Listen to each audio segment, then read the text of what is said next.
Nós sabemos que a disputa eleitoral não é uma disputa fácil para um partido como o PSOL. Nós estamos aqui, eu e a Gabi, mas é uma honra mesmo, isso que eu dizia, uma honra porque eu sei que você sempre tem um interesse em fazer um debate democrático e realmente discutir as propostas. E, infelizmente, não é essa a regra, né? Nós não estamos numa sociedade em que as instituições com muito peso realmente tenham valorizado esse debate. E nós, antes mesmo de começar o evento, nós conversávamos um pouco sobre a situação do país, que também é um tema que nos preocupa muito, porque eu, às vezes, discutindo em algumas entrevistas, eu começo a falar do país, o jornalista, não, agora vamos falar do Estado, vamos falar das suas propostas para o Estado, como se tivesse alguma possibilidade de analisar a situação do Estado e discutir políticas para o Estado sem analisar a situação nacional e discutir a política nacional. Coisa totalmente impossível. O Rio Grande do Sul, por mais que o como é o nome, Inês? O bairrista. Por mais que o bairrista queira, nós não somos uma república independente. Então, nós temos que discutir. E isso, para mim, é um ponto importante. Eu confesso para vocês que os candidatos a governo que não têm um projeto nacional, é difícil, eu já meio que descarto para o debate político, porque nós temos que ter um debate nacional. E nós estamos numa situação grave nacionalmente, porque agora a gente conversava, eu falava com o conselheiro Walter, e o Walter levantava que a indústria está estagnada, né? Está caindo. E agora os jornais dão conta que é a maior queda desde 2008. A maior queda desde 2008. E eu me lembro bem, quando começou a crise mundial, sobretudo quando teve a queda do Lehman Brothers, o Lula, que era ainda o presidente, falava em marolinha. Né? Então nós estamos em 2014 e ainda está aí a marolinha. Né? São já 6 anos e as consequências da crise mundial ainda elas estão se desdobrando na situação nacional. Então a indústria brasileira está indo já está estagnada, na verdade, desde 2011, que mudou o quadro econômico do Brasil. Isso é pouco discutido nas eleições. Eu acho que é pouco discutido nas eleições, sobretudo porque os candidatos, que a gente chama os candidatos do sistema, tanto no plano nacional quanto no plano estadual, mas agora no caso no plano nacional, os candidatos que a gente chama os candidatos do sistema, têm uma receita para a crise que tem muitas semelhanças. É óbvio que tem aí, entre eles, os 3 candidatos não têm exatamente a mesma posição. O Aécio, por exemplo, a campanha do Aécio, a assessoria da campanha do Aécio é do Armínio Fraga, o economista-chefe. Caso o Aécio ganhe a presidência da República, o todo-poderoso czar da economia vai ser o Armínio Fraga. E o Armínio Fraga, quem acompanha, a Globo News ainda dá na Globo News sai ainda, na Globo Aberta não sai. Mas na Globo News eles ainda discutem um pouco os projetos que cada um tem caso o Brasil, tal candidato ganhe a eleição. E o Armínio Fraga diz aberto, eles têm um plano que para resolver a crise é preciso aumentar o desemprego. Esse é o plano do Armínio Fraga, aumentar bastante o desemprego. Porque aumentando o desemprego, em tese, não, existem teses econômicas que justificam isso, eu não concordo, mas elas existem, que aumentando o desemprego, reduz a mão de obra. E o que chamam muitas vezes de baixa produtividade do trabalho não está só relacionado com produzir mais mercadorias, está relacionado com a relação entre a produção de mercadorias e os salários. Então, o aumento do desemprego diminui o salário e, portanto, por essa tese, aumenta a produtividade. Essa é uma lógica de produtividade, porque aqui nós estamos entre administradores, é um bom debate sempre, mas a lógica da produtividade que realmente vale para o sistema é a taxa de lucro. E, portanto, diminuindo o salário tem uma possibilidade, não é o único fator que joga na questão da taxa de lucro, mas tem chances de aumentar a taxa de lucro. E essa é a medida fundamental da produtividade. Bem, essa é a linha do Aécio. O Eduardo Campos não se diferencia muito, porque o Eduardo Campos não sabe se ele está com o Lula, ou melhor, com a Dilma, ou com o Aécio, porque o Eduardo Campos, então, ele está com o PT no Rio de Janeiro, com o PSDB em São Paulo, mas também o assessor econômico do Eduardo Campos é um economista que também tem essa lógica, que é o Eduardo Janotti, né, que é um economista que defende as mesmas teses. Aliás, acha o Armínio Fraga um gênio. Então, o assessor principal de economia do Eduardo Campos acha o assessor principal do Aécio um gênio. Então, isso, na verdade, tem a mesma linha. O PT nisso, a assessoria, aí tem vários, né, mas o PT a gente tem que julgar pelo que está fazendo no governo agora. O PT está governando. Então, eles têm uma lógica, que é uma lógica que, durante um tempo, aí eu não vou ficar fazendo um balanço dos 12 anos de experiência do PT, mas o fato é que o PT também aceita, não é tanto da linha de que é preciso desempregar, o PT nisso é mais cauteloso que o PSDB, por isso que nós, inclusive, falamos em continuismo e retrocesso, porque o PT tem uma linha mais cautelosa, mas tem um ponto em comum fundamental, que é a ideia do ajuste também. Ou seja, a ideia do arroxo, a ideia de que as finanças públicas têm que ser controladas de tal forma que não tenha margem de concessão, por exemplo, para as economias estaduais.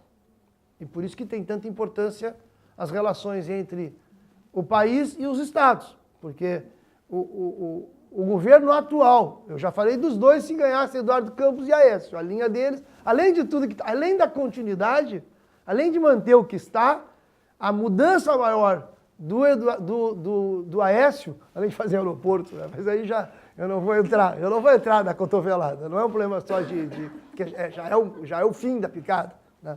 Aí nós fez aeroporto na casa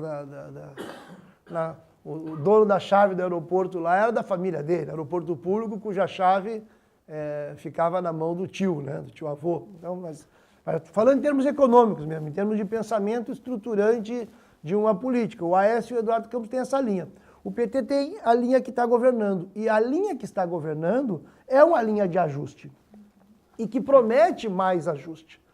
E parte desse ajuste está nessa vinculação entre os estados. Por que eu estou dizendo isso?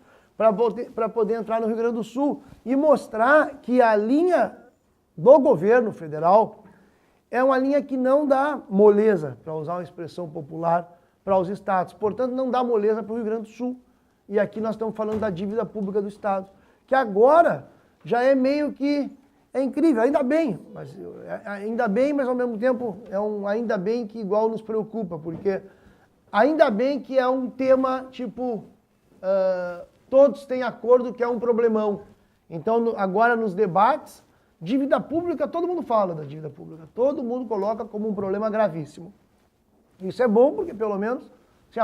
Só que colocam o problema, mas não discutem de verdade o problema. Só colocam, a dívida pública tem que ser resolvido. Bem, a Ana Amélia, todo mundo tem acompanhado. A Ana Amélia só reclama, digamos assim. Ela fala, não, a dívida pública é um problema, mas ela só questiona o Tarso. Realmente vai ter a renegociação, é um pouco assim. Né? Mas quem realmente é mais proativo no assunto é o Tarso.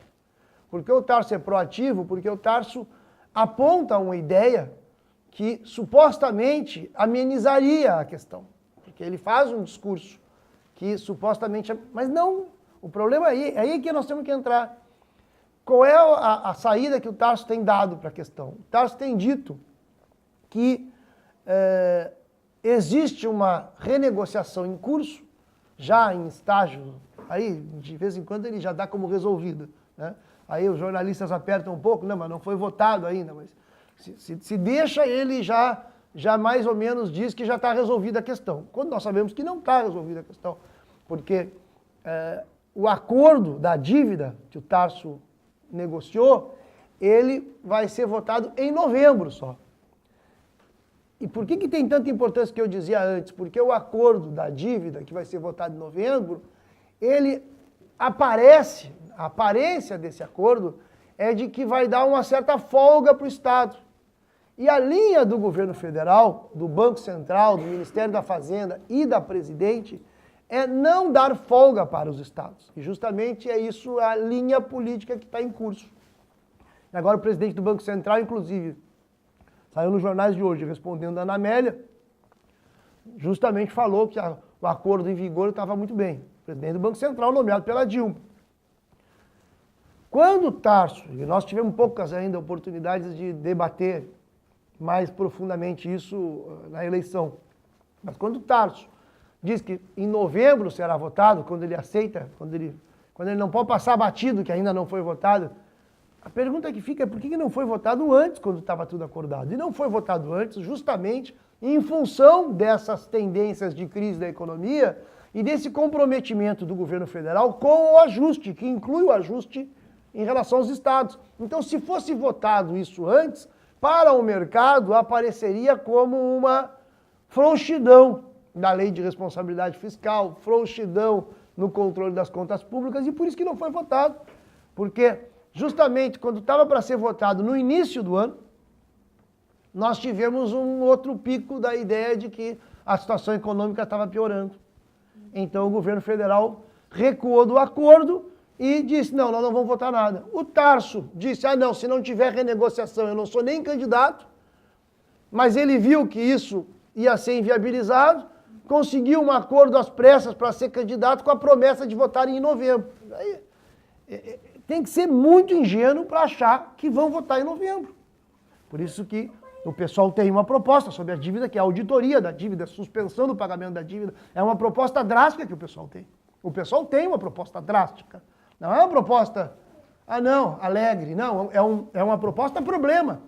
É uma proposta que coloca um desafio para a sociedade debater se pode ou não se pode fazer isso. Se deve ou não se deve fazer isso. Agora, é uma proposta real. O resto é perfumaria. O resto é... Vejam só, todos diagnosticaram que tem um problema enorme, finanças públicas, e dos problemas das finanças públicas, dívida é o que mais aparece. E o que defendem para a dívida? Defendem simplesmente continuar como está. E, portanto, se é verdade que é um problema grave, e se dizem que vai continuar como está, então o problema grave vai seguir, e nós estamos em maus lençóis, porque a situação não está melhorando, a situação está piorando. Por que eu estou dizendo isso? Porque aí entra, bem... A pessoa pode achar que nós somos pessimistas demais e que não, em novembro tudo se acertará. Depois tem os temas de vários temas, né?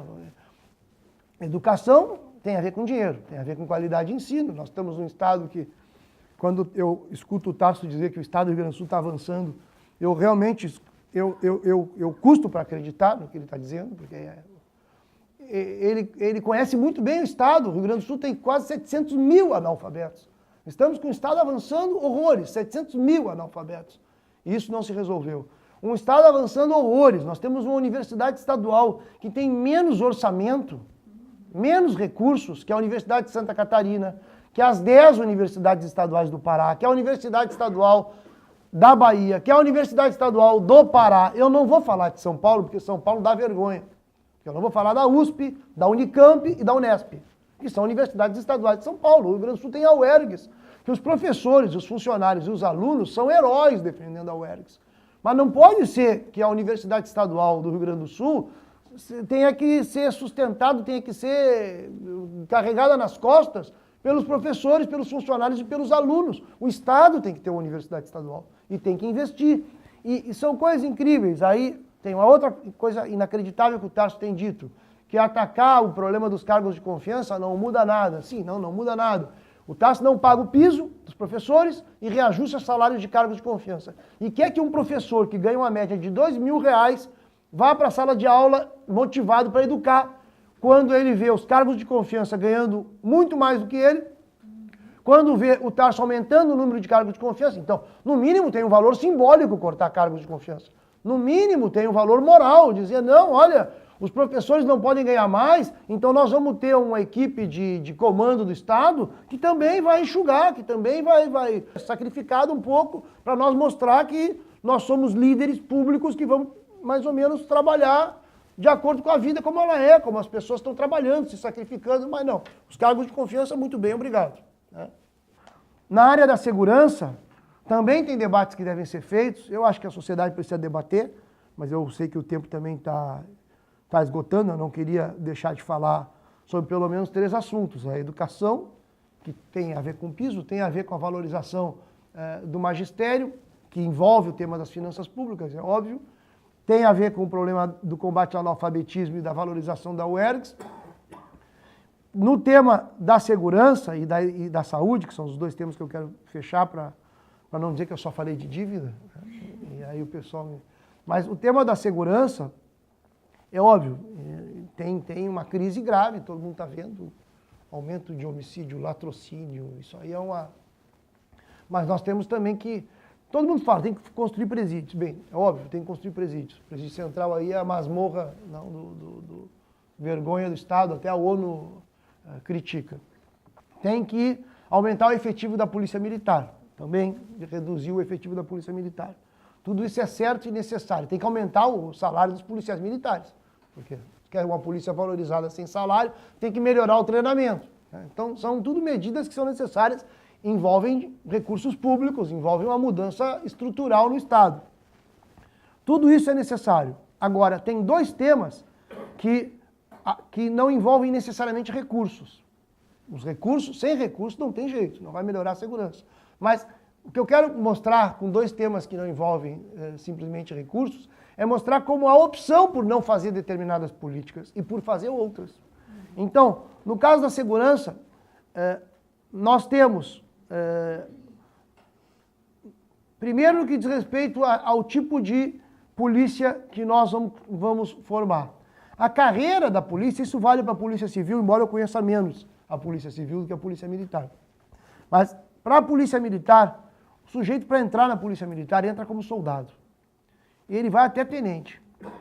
Hoje, nos quartéis, quem tem peso nos quartéis, quem realmente dirige os quartéis são os tenentes. Os tenentes são os que têm o maior peso nos quartéis. Agora, a alta hierarquia da Polícia Militar, o sujeito não faz o concurso para soldado. O sujeito faz o concurso direto para capitão. Então, ele não tem nenhuma vida, ele não precisa ter nenhuma experiência de comando. Porque ele nunca foi tenente, ele não foi sargento, ele entra direto como capitão. Então tem 2 portas de entrada na Polícia Militar. Não pode ter 2 portas de entrada na Polícia Militar, tem que ter uma porta de entrada só, tem que ter uma carreira única. Porque se não tem uma carreira única, a alta cúpula da Polícia Militar é uma hierarquia, é uma elite. É uma elite que não sabe o que é viver na rua, que não sabe o que é cuidar do... Não sabe, a verdade é que não sabe. O sujeito faz um curso de direito e depois passa no concurso de capitão. Entendeu? Enquanto que quem controla o quartel, quem faz é sargento, além do soldado, que é o que mais sofre, obviamente. Então isso é um ponto, que é um debate. Que pelo menos a sociedade tem que fazer esse debate. Eu sei que os policiais militares fazem, lutam por isso. É parte da luta deles, além da questão do piso, eles lutam por uma carreira única, por uma porta de entrada única. Isso para a segurança pública no que diz respeito ao processo de formação da polícia. Mas tem um outro também, que é o problema da prisão. Quem é que é preso no Brasil? E quem deve ser preso? Quem é que nós vamos priorizar para prender? Tem todo um debate no direito sobre isso, a importância da pena, se prende, não prende, quantos prende. Eu não vou entrar nisso. Mas eu tenho claro uma coisa. O Presídio Central tem mais ou menos 4.400 presos, né? O Presídio Central de Porto Alegre. Desses 4.400 presos, a metade é por tráfico de drogas. A metade é por tráfico. Só que se tu vai pegar os traficantes que estão presos, tu não pega nenhum dos grandes traficantes. Não tem grande traficante, grande mesmo. Os traficantes que... Porque o tráfico de drogas é o segundo ramo de produção no capitalismo. O primeiro são as armas. Estamos num sistema ótimo, né? Primeiro é armas, segundo drogas. Né?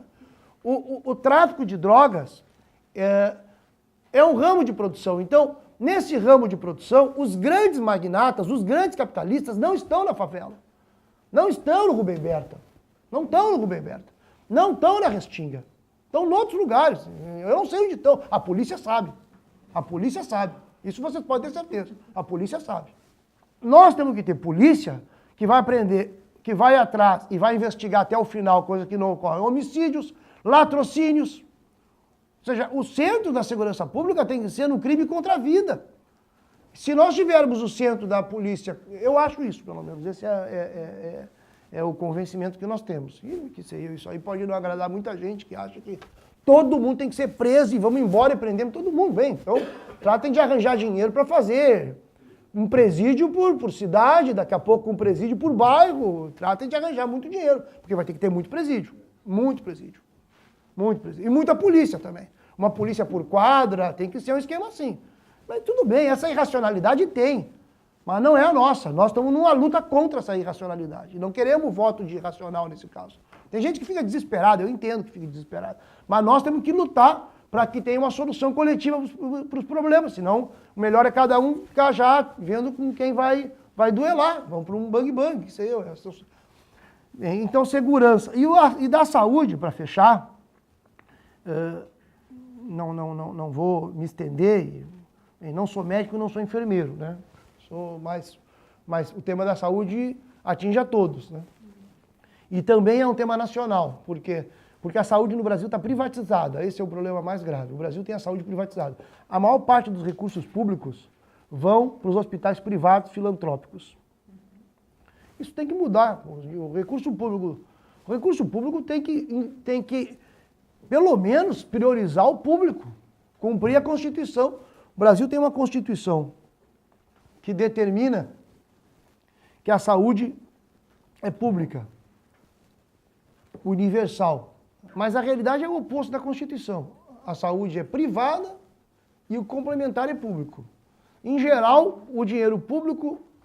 Então o SUS está abandonado, o SUS. E nós precisamos avançar no SUS. Não é possível não ter saúde pública. Isso é uma batalha mundial, né? O ramo da saúde é um ramo altamente lucrativo. Altamente lucrativo. Né? Então, e as grandes corporações são capazes de inventar doença para vender o remédio. E o incentivo público é pequeno. Os hospitais que têm SUS, 100% SUS, tem péssima gestão também. Nós temos aqui, eu dizia no início que eu não sou médico nem enfermeiro, mas nós do pessoal temos muita relação com os funcionários, os médicos e os enfermeiros que garantem a existência do Hospital Conceição. Isso a gente pode falar com orgulho. Não tem partido político que tenha mais vínculo com os funcionários do Hospital Conceição do que nós. Isso eu posso dizer para vocês. Não tem. Querem falar sobre o Hospital Conceição, sobre o dia a dia do complexo, não só do hospital, do grupo hospitalar? Falem com o pessoal. Chamamos para debater. Se conhece tudo do hospital. Nós temos gente, nós descobrimos a fraude que teve, por exemplo, no esquema da Plansul, que eles fizeram uma contratação de uma terceirizada, que era uma falcatrua, para fazer limpeza, higienização do hospital. Fizeram a falcatrua, contrataram uma terceirizada, que era uma empresa de fachada, para fazer higienização do Conceição. E o Conceição tem surto bacteriano, tem lugares que são impedidos de entrar as pessoas, porque tem... Imagina, entregar higienização de um hospital para uma fraude tão grande que a Controladoria Geral da União entrou e nos deu razão, demonstrou que teve fraude de 8 milhões de reais nesse esquema da Plansul. Nós temos um laboratório no estado que ninguém discute. Um laboratório estadual que poderia produzir remédios, que está fechado. Mas também por que ninguém discute? Ele está fechado desde o Rigoto. Então, se alguém falar para o Tarso tem um laboratório estadual que não produz remédio, que está fechado, quem é que vai falar para o Tarso? Se está fechado desde o Rigoto. Então, o Sartori não pode falar, porque o Tarso vai dizer, o Sartori vai fechou no Rigoto, é do PMDB.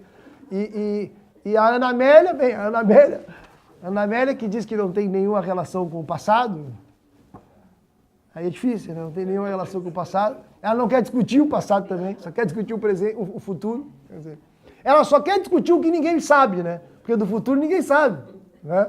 A única coisa que a gente pode saber é do passado, né? É a única coisa que ela não quer discutir, porque ela não quer discutir o que a gente pode saber. Então aí realmente não dá para encarar um debate sério.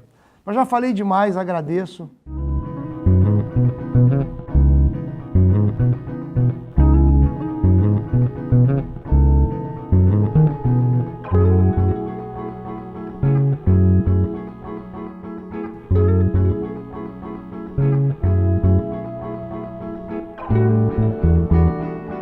Tem um diagnóstico que é meio óbvio, começamos pelo Conceição, que é uma gestão pública dominada por partidos, sem critério técnico e, portanto, sujeita a todo tipo de problemas.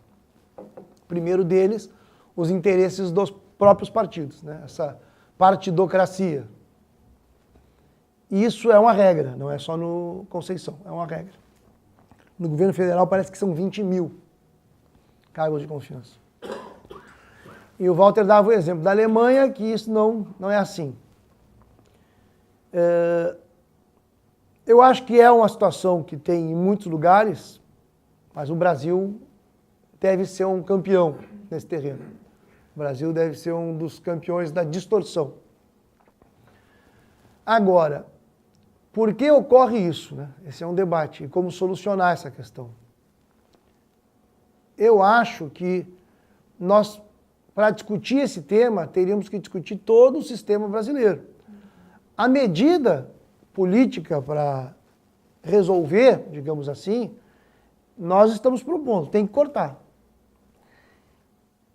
A ideia do corte, ela é tão forte que quase todos os candidatos, nós é que começamos defendendo essa tese do corte dos cargos de confiança. Mas ela é tão forte que todos os candidatos acabam assumindo. O Tarso é o único que não assume, porque ele teria que explicar por que ele não cortou, porque ele, afinal de contas, é o governo, né? Mas a Ana Amélia diz que vai cortar, o Vieira diz que vai cortar, todos dizem que vão cortar. Agora, para saber se é verdade ou não, tu precisa saber o tamanho da coligação e a sede dos partidos que participam da coligação. Se tu quer acreditar que a Ana Amélia vai cortar, então tu acredita que o PP, que é o partido da Ana Amélia, tem uma estrutura de quadros políticos com esse critério político de defender uma gestão pública que respeite o público. Mas o PP tem experiências na política, tem passado, né? Eu não tenho como não discutir o passado. O PP tem o passado e administrou a Secretaria de Segurança do governo da Ieda. A maior fraude que nós tivemos revelada na gestão pública do Rio Grande do Sul foi a fraude do Detran, 90 milhões. Quem administrava era o PP. Então, a pessoa pode acreditar que o PP no governo vai mudar, em função da Ana Amélia ser a governadora. PSDB e o Solidariedade, essa é a coligação da Ana Amélia. O Solidariedade, para quem não sabe, foi o partido fundado a partir da Força Sindical, que é a Força Sindical, a Central Sindical, que foi fundada na época do Collor, estimulada pelo Collor. Então, eu não acredito que ela realmente vai fazer esse tipo de corte. Bem, e os outros também não, são coligações trem. Então, no caso da coligação do Tarso, está o PTB na coligação. Não aparece no governo, não aparece como vice. Foi um grande jogo. Não apareceu o PTB na chapa, não ganha voto. Mas o PTB não quer saber de voto na chapa, o PTB quer saber de que o Tarso ganha, porque ele quer ocupar a secretaria. Você pode ter certeza que o PTB não está na chapa nem de governador nem de vice, mas vai estar nas secretarias. Vocês podem acreditar, e é uma questão de crença de cada um, que o PTB pode fazer uma administração idônea. Vocês sabem que o PTB, quem deu a linha para o PTB no plano nacional deixar de apoiar a Dilma para apoiar o Aécio, foi o Roberto Jefferson da cadeia, né? Estava na cadeia e ele que disse qual era a melhor linha para o partido. Isso eu não estou inventando, isso é assim como foi. Então, nós temos esse problema. Agora, esse é o debate, nós defendemos isso. E é incrível nisso, por isso que eu disse que, de uma certa forma, tu debateste o mundo, porque nesse ponto nós temos acordo. Agora, o que a gente faz com esse acordo? Nós temos uma luta, pelo menos nós temos uma luta em comum. Tu pode acreditar, pode não acreditar que o pessoal vai fazer isso também. O pessoal também não vai cortar os cargos de confiança. Bem, mas no caso nosso, se nós ganhamos, inevitavelmente teria que ser diferente. Até porque a nossa estrutura de quadros é outra.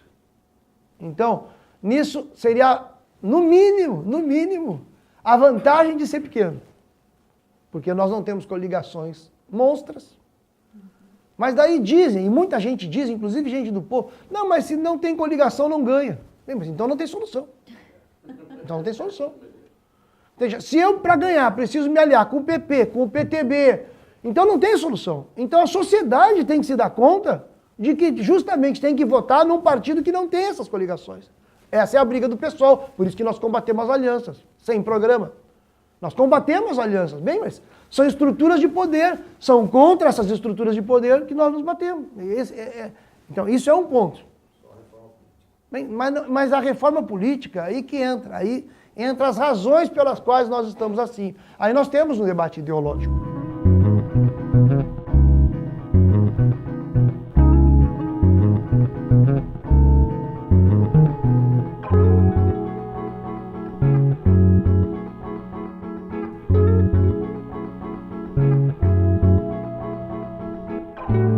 Eu não acho que no Brasil seja o público que domine e o privado seja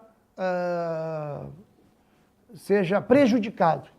Eu acho que no Brasil quem domina o público é o privado.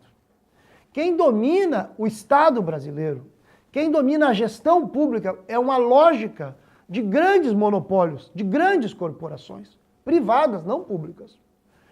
Óbvio que a gestão sempre é difícil, gestão estatal, privada, qualquer coletividade, qualquer trabalho coletivo, qualquer experiência humana coletiva, ela é baseada em choques, no mínimo, nem que sejam choques de sensibilidade, de opiniões sobre determinados assuntos. Então, ter uma sociedade toda pública ia ser uma sociedade com conflito. Toda privada, se descobriu na história que não pode ter, tem que ter Estado. Tem que ter Estado. Mas aí entra um problema de concepção, porque isso é a nossa visão, mas aí é uma visão estratégica. Vejam só que, para ter acordo sobre cargos de confiança, nós não precisamos necessariamente ter acordo estratégico sobre concepção de mundo. Não, uma posição liberal clássica pode ser contra cargos de confiança dominados por partidos e defender que os cargos de confiança sejam técnicos e ponto. Uma posição liberal clássica pode defender isso. Só que não existe nada puro, e a posição liberal ela acaba aceitando a ideia de que as empresas podem dominar a economia. Só que não tem essa de empresas pequenas e médias dominar a economia. A economia tem a tendência a se concentrar. A maior poupança pública, que é o BNDES, que é o maior, o BNDES, o Banco Nacional de Desenvolvimento Econômico e Social, financia 12 empresas privadas. 12 empresas privadas. E é isso que faz o BNDES. E as empresas privadas estão dominando o Brasil. Nós estamos uma economia dominada por empresas privadas e a gestão pública também está dominada pela empresa privada. Então o que acontece? Eu acho que a lógica nisso é o oposto do que tu dizias para mim, Walter, porque eu acho que nós temos que fortalecer o público. Fortalecer o público sempre tem o risco de gerar burocracia. Não, porque no público tem a burocracia. E tu tem que estar sempre combatendo a burocracia. Mas se tu fortalece o privado, no privado vai ter a concentração econômica, é inevitável a concentração econômica. E nós já estamos num nível de desenvolvimento do capitalismo brasileiro que gerou um tipo de concentração, né? Aí depois tem todas as características do país, da história do país, escravidão, patrimonialismo, aí eu não vou discutir, aí cada um carrega a sua história. Então a Alemanha tem uma história determinada que leva a gestão pública, obviamente, a ser melhor que a do Brasil, né? Porque é outro tipo de cultura, a partir de... É outra história, tem a Alemanha, assim como a França, mas nós vemos problema de gestão pública no mundo inteiro, não só no Brasil nesse caso. Então, o Brasil é um escândalo, e a gente tem que lutar por reformas, nem que sejam pequenas, para melhorar a situação. Qualquer reforma melhora. Se a gente conseguir que no Conceição não tenha tanto partido dominando, vai melhorar o Conceição. Não vai ter um novo modelo econômico, nós não vamos sair do capitalismo, nós vamos melhorar o Conceição, pelo menos um pouquinho. Então são lutas que nós temos que dar no presente para melhorar o presente e debater a concepção, porque nós necessitamos um debate de concepção, né? Porque aí envolve tudo. Eu sou daqueles que acham que as empresas hoje estão dominando a política, elas dominam a política também. Então, os políticos são políticos que defendem os interesses das empresas. Esse é o fato. Essa é a regra. São financiados por empresas. Vocês acham que se eu for sair daqui e correr grandes empresas, não vai, as empresas não dão dinheiro para o pessoal. Por que não dão dinheiro para o pessoal? Mas o que nós temos para não darem? Mas dão dinheiro para outros. Mas por que dão dinheiro para outros? Porque tem interesse. No Rio Grande do Sul, a única empresa que já nos deu apoio em eleições assim é o Zafari. É o Zafari. Isso aí é a única empresa. Agora, tem uma lógica. Qual é a lógica dessas grandes empresas? Então nós temos que debater. Aí sim, bem, reforma política, aí tu tem razão. Mas, que é a questão do financiamento público. Né? Mas isso sozinho não resolve, são uma série de medidas, e nós defendemos que se tem uma série de medidas. Tem outra medida que eu acho necessário. Eu acho necessário reduzir, nós defendemos redução de salários de políticos, por exemplo. É bom ter, embora tenha gente que argumente, não, mas se reduzir, olha como é complexa a coisa, se reduzir o salário dos políticos, vai aumentar a corrupção dos políticos ainda. Porque o cara vai querer ainda propina por fora, porque vai estar com salário baixo. Mas são medidas, nós temos que fazer uma luta política para ir melhorando a sociedade e debatendo concepção. A concepção nossa é diminuir o poder das empresas privadas e alavancar o desenvolvimento do Estado. Aí entra a universidade, aí entra a saúde, aí entra... Ou seja, o Estado tem que ter capacidade de disputar mercado também. O Estado tem que ter. Nós nisso defendemos que o Estado tem que ter capacidade de disputar mercado. Vou dar um exemplo de transporte. Se tu deixa o transporte na mão só de empresa privada, tu está liquidado, tu não tem como controlar, não tem controle possível. Aqui em Porto Alegre, nós, por exemplo, temos certeza dos problemas das empresas privadas de ônibus, que são muitos, mas nós começamos a ter certeza do problema que tinham as empresas privadas a partir da Carris. Carris tem muitos problemas, mas eu prefiro a Carris a uma empresa privada. Eu acho que a Carris pode ser controlada pelo público. As empresas privadas que estão há 30 anos fazendo maracutaia em Porto Alegre, não. São maracutaias, fraude de todo tipo, sem nenhum controle público. Isso é administração. Não, mas isso é administração de empresas privadas interessadas em lucro, lucro, lucro, lucro. E o Estado, se tu não tem uma empresa pública que possa ter capacidade de gestão, tu não tem nem como medir se tem lucro abusivo, se não tem lucro abusivo. Mas são ideias e discussões de concepção, porque evidentemente que aí eu acho que é o debate famoso entre os que defendem o capitalismo e os que defendem outro modelo econômico.